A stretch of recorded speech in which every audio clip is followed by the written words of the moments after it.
Welcome to the channel. If you're new around here, we do job hunting tips and tricks with a video game spin to it. My name is Dylan Digital. Let's react to this new video from CNBC. Why jobs are disappearing in the United States. Man, as you guys could tell, the United States is not doing so well as the recording of this on October 4th. It's crazy. It's hard to get a job, man. It's really difficult. Really difficult. You really got to do things really differently when you're on the job hunt. With AI and stuff like that, let's see what CNBC says. As always, show some love to the original creator. I'm going to add a link to this in the description. In the United States, in August, businesses added. It's getting harder to find work in the United States. In August, businesses added just 22,000 new jobs. That's actually quite a weak number. Looking at that in isolation, that would actually be a lot more consistent with the start of a recession historically. Gone are the days of 200,000 jobs every month. We're likely to be in an environment where job growth is hovering around zero, essentially. The U.S. labor market is worse. Especially with the rise of AI that's happening right now, a lot of these entry-level roles are going away like the dodo. It's insane. The U.S. economy is worse than you thought. With 1.2 million fewer jobs, what that means for the Fed, and with all these Fed cuts, man. The people polled by the New York Fed say they could find a new job if they lost their current one. Downside risks to employment are rising. And if those risks materialize, they can do so quickly in the form of sharply higher layoffs and rising unemployment. The Federal Reserve can give businesses more confidence to hire workers by adjusting the federal funds rate. The Fed is lowering this key interest rate as companies navigate changes on trade, immigration, and inflation. Companies are holding back because they're both trying to see what the tariffs will be, what the effect of the tariffs will be, and inside of that is what happens to their profit margins. They're willing to deal with. Yeah, it's a lot of holding because of these tariffs, man. No one wants to spend money. Companies don't want to spend money. They want to save money. And the first thing to go is always the employee. It's the highest expense for them. I'm not saying that to be mean. I'm just saying that because it's real. Uncertainty, but they need to react to that. Right. So part of that is just being very prudent in how they're hiring. Why are jobs disappearing? And can the Fed do anything to bring them back? We'll see.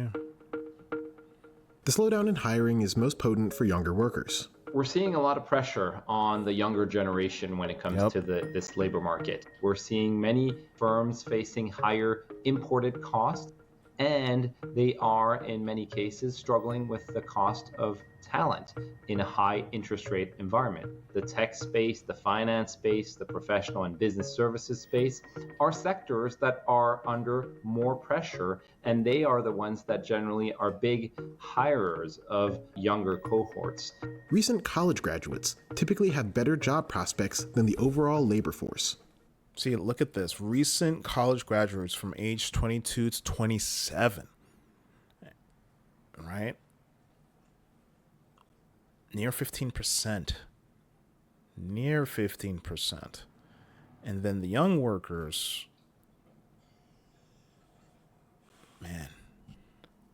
And that's all college graduates compared to recent college graduates. So recent college graduates isn't having a good time, especially now in this. That it's like the worst time to graduate in this era of looking for work and work now. It's insane. It's insane right now.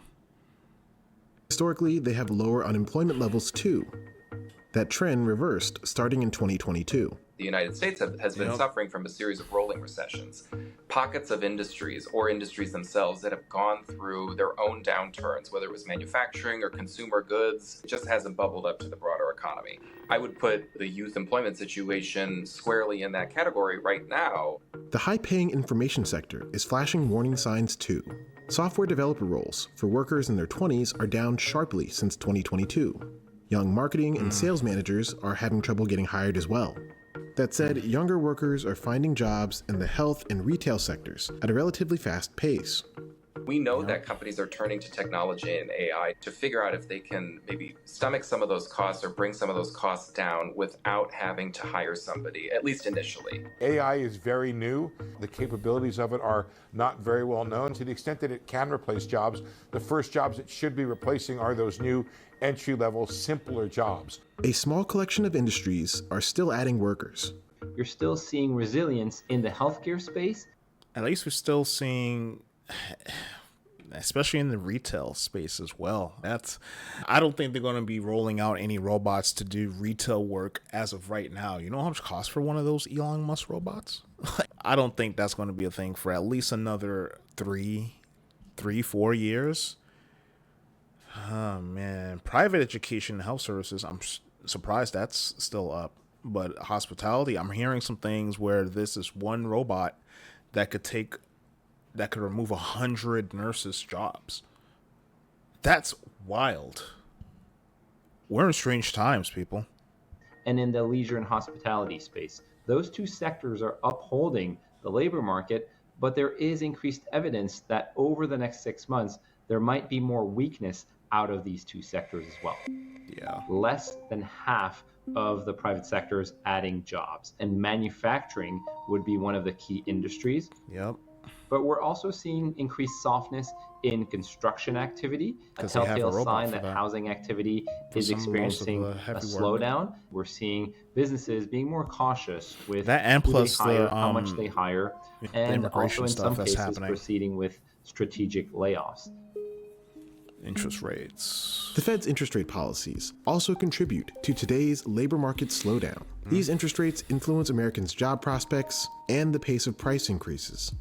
Lowering them can mean more jobs and more inflation. Raising them may mean less inflation and slower economic growth.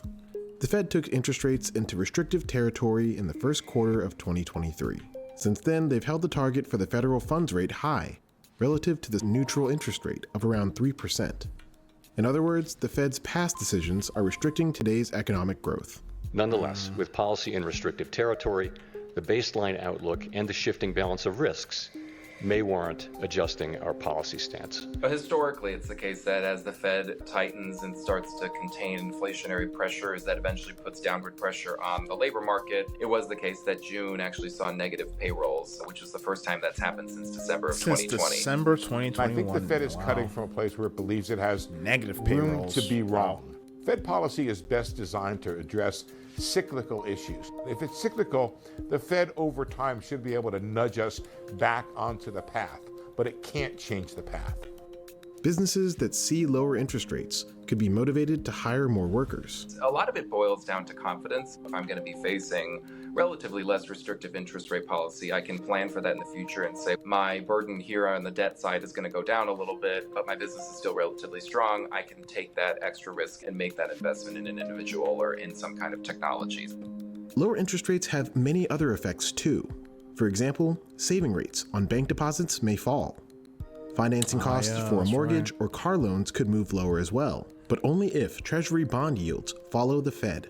Long-term rates are incorporating a wider array of factors, which include a large budget deficit, which include trade policy uncertainty and tariffs, which include higher inflation. And as a result, they're not moving as low as the Fed funds rate is likely to move over the course of the next year. It's a highly political situation. It's totally rigged. Smart people know it. The slow pace of hiring is political trouble for the president. Experts say his policies could be contributing. Manufacturing or construction or trade and transportation, those industries have been under the most pressure with hiring. Facts of that definitely point to the policy environment having a pretty serious and direct impact on labor.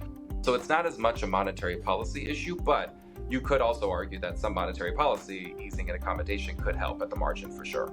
Then there's immigration.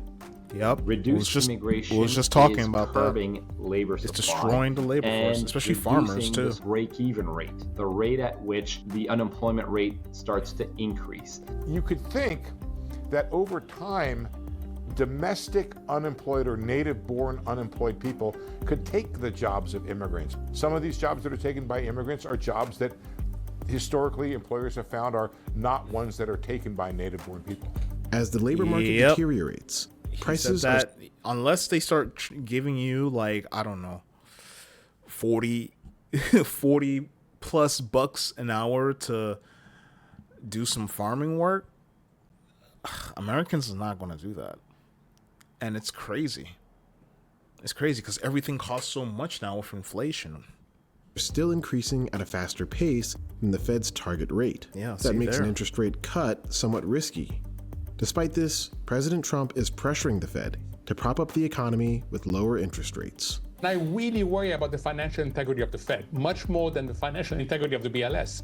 If we lose the institutional integrity of the Fed, we're going to step back in a major way in terms of good economic outcomes. And let's not forget, we're coming off of an environment where inflation has been very high post-pandemic, and many people are still struggling to make. We also have to look at this in the context of an economy that is more supply shock driven. You gotta do a lot of budget now these days, man. Have a more supply shock driven environment. Zero-based budget. Just definitionally, the Federal Reserve or any central bank just has less power in being able to combat inflation and also being able to help the labor market. If the Fed is wrong here, and it's cutting interest rates into an inflationary environment, then the impact could be negative for many people in the sense that you would have higher inflation, and that would really hurt a lot of people. The U.S. job market is very dynamic. The trouble right now is that tax policy, immigration policy, tariff policy are like all a perfect in flux, storm so it makes it very difficult of for chaos businesses when it comes to adjust. job hunting. Once things settle down, if the government backs out and gets out of the way of the free market, U.S. companies should create the jobs for those who need them. Wishful thinking, but man, and I'm going to talk to you guys here for a little bit. You definitely got to be smarter when on the job hunt and keep your options open. If you currently have a job, make sure you go in there, add value to people with your skills, and show your stuff. Man, we're in an age where it's not good to be out of work at all. I don't know if you're currently paying off student loans like me, or you have credit card debt, or whatever the case may be. You need to get out of that in order to set yourself up for the next, I'm in my 30s right now, early 30s. So for your next 20, 30, 40 years, this is the time where you need to be working. And if it's in your career, when it's dealing with your diploma or anything like that, then you gotta pivot. You definitely got to pivot and just be smart out there, man. But hey, tell me what you think about why jobs are disappearing in the U.S. I would like to hear from you. I'll see you guys in the next level later.